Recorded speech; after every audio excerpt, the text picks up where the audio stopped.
On this episode of the Press Rewind Prince Lyrics podcast, I'm going to be covering the 1999 era vault track, You're All I Want. This was part of the 1999 Super Deluxe release that came out in 2019, so it's yet another song from that release that we got a few years ago now.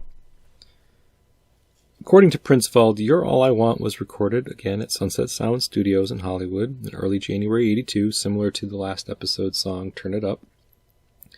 And these were during the same sessions that Prince was recording songs for What Time Is It, such as Gigolos Get Lonely 2, and then another song that ultimately ended up being unreleased until he reworked it later, the song Bold Generation. And like Delirious and Horny Toad, two songs that were recorded a little bit later, but ultimately found release either on the 1999 album proper or as the B-side to Delirious, which is what Horny Toad was. This song also has a bit of a rockabilly sound to it. It's more guitar-based than keyboard-based, like Delirious and Horny Toad. But I just find it interesting that this time frame, early 82, Prince was kind of experimenting with different styles a little bit just to see what was going to stick. His rockabilly phase was in full effect here, 81, 82. It wouldn't last super long, but this is an example of that, and this is one of the songs that was recorded in that style. And there's some sonic similarities with Delirious and Horny Toad. I think the bass line is kind of similar between this song and Delirious, and then there's a bit of a synth similarities between the song and Horny Toad. There's also apparently a version of this song with Kim Upshur, which is a former girlfriend of Prince's, on vocals. And this has led to speculation that this could have been thought of for the Hookers / Vanity 6 project that he was still kind of conceptualizing around this time. We don't know that for a fact, but the fact that he had a woman sing lead on this song is a pretty solid indicator, unless he also was thinking maybe Kim would have an album, like he was thinking of her as a potential protege. I don't know. There's been not a lot of reports around that being a reality, but you just never know, right? And Prince's studio engineer at the time, Peggy McCreary, has told a story about how Prince recorded this song on her birthday in January of 82. And instead of giving her the day off for her birthday, he gave her this song. And the song was basically hers for many, many years, until Warner Brothers, of course, decided to include this on the 1999 Super Deluxe. And then once it was officially released, then it's kind of no longer really her song and her song only. Now it's all of our songs, but I think at this point it's been 40 years, and it was almost 40 years by the time it was released in 2019. So she had it for a while, and it's time to give it up. So we're going to be talking about You're All I Want. The other little interesting bit of trivia about this song is that it was dusted off in 1989 for Eric Leeds to play saxophone on for the potential unreleased third Madhouse album. Which is strange. That's strange to me that this was considered for a Madhouse album that ultimately went unreleased. Leeds would work on it again in 91, potentially either for like another solo album of his, or I don't know, but he worked on it again in 91, and that version's unreleased too. And this song, You're All I Want, was selected, but we don't know which version, but it was selected for inclusion on what would have been Crystal Ball number 2, Crystal Ball Part 2. We don't know if we would have gotten the version that we got on the 1999 Super Deluxe. We don't know if we would have gotten the one with Kim Upshur's vocals. We don't know if we would have gotten the one with Eric Leeds. And that was made in the early 90s. I don't know. We don't know. All we know is You're All I Want was supposed to be on that Crystal Ball 2, and it ultimately never came to fruition. Lyrically speaking, the song is very simple. It's a very sweet, kind of borderline even saccharine song from a lyrical standpoint. There's not a lot of not a lot of lyrical depth here, and Prince is singing very straightforwardly. There's not a lot of hidden meanings either. Ever since the day we met, feel like a baby on Christmas Day. Happy is all I get whenever you come my way. The sky's another shade of blue whenever you go outside. I bet it never rains on you, your beauty personified. So he's happy. I think we get the impression here that Prince is singing from a very happy place. And he definitely doubles down on the imagery, baby on Christmas Day, like a lot of imagery and examples of happiness and things that are examples in imagery that imply joy, imply happiness, imply satisfaction. A baby on Christmas Day. The sky being blue, meaning it's not cloudy, it's not hazy. You can see the blue sky, you can see the sunshine. It never rains on you. So again, somebody getting rained on all the time is another way of saying somebody's got, a rain cloud hanging over them. Their dour personality, or they just have a lot of negativity that surrounds them all the time. Your beauty personified, he says. So he's just head over heels. Head over heels completely for her. And that's what we get in the first verse. I've never been sweet on candy, but you're as sweet as they come.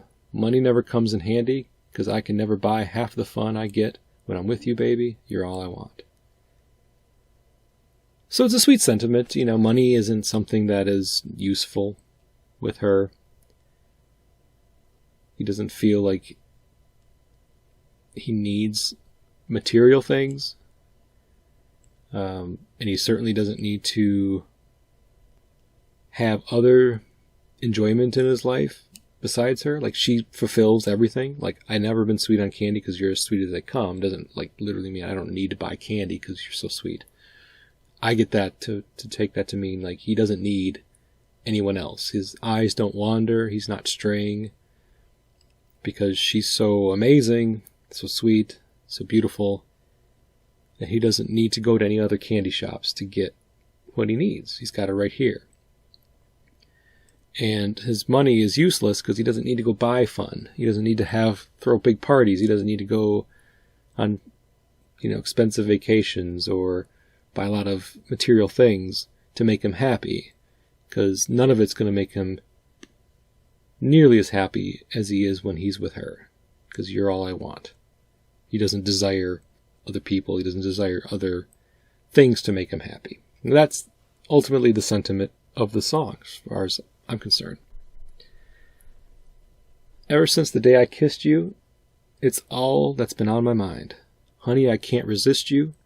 I want you all the time. At night I get those dreams, the kind you don't talk about. Just makes me want to scream. Girl, I want to love you inside out. So this is the only verse that maybe has a line that could be considered racy. When he says, at night I get those dreams, the kind you don't talk about. Especially since he wrote a song very soon after this called Wet Dream. That was on the Vanity 6 album. I think we kind of know what he's talking about here. So ever since they've kissed, so basically ever since they've been intimate or been a couple, she's been all that's on his mind. And he wants her all the time. So it's just kind of, again, the same sentiment as the first verse, the same sentiment as the chorus, just in using different words. I want to love you inside out. He's just, everything about her is what he's looking for. The chorus is the same again. I've never been sweet on candy, but you're as sweet as they come. Money never comes in handy, 'cause I can never buy half the fun I get when I'm with you, baby. You're all I want. Now work out. And then we've got a little rockabilly breakdown here.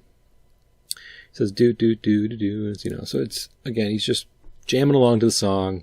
I like the way you walk, baby, but in a nutshell, listen. Ain't no kind of maybe, baby, you're the one for me. Your body just drives me crazy, crazier than anyone should be. You got to be my lover, I'm talking about the good thing. Can't wait any longer, I want you so bad, I got to sing. You know, she's got that good thing. Whatever it is, you know, the way she acts, the way she walks, the way she makes love. The good thing is what he's all about in the song, and she just, again, personifies all of that. Not just the beauty, but just everything good. Everything that he could want in another person, she seems to be it for him. And it's got kind of that new love vibe to me. Like, this is a song that you present to your girlfriend of maybe a month or two when you're truly like in love and you get it. You know, you're not questioning it anymore. You're not sure if it's for real. You're not waiting for the other shoe to drop and some sort of, you know, bad behavior or bad habit to kind of rear its ugly head and sour the relationship. He's very much into her. And this is every single line in the song is intended to express that. You're the one for me. Your body just drives me crazy, crazier than anyone should be. This verse seems to be a little bit more about the physical, I think, than the other verses. First verse was a little more innocent, just like, here's all the reasons why you, or this is how happy I am. I'm happier than baby on Christmas, and, you know, your beauty, you're beautiful.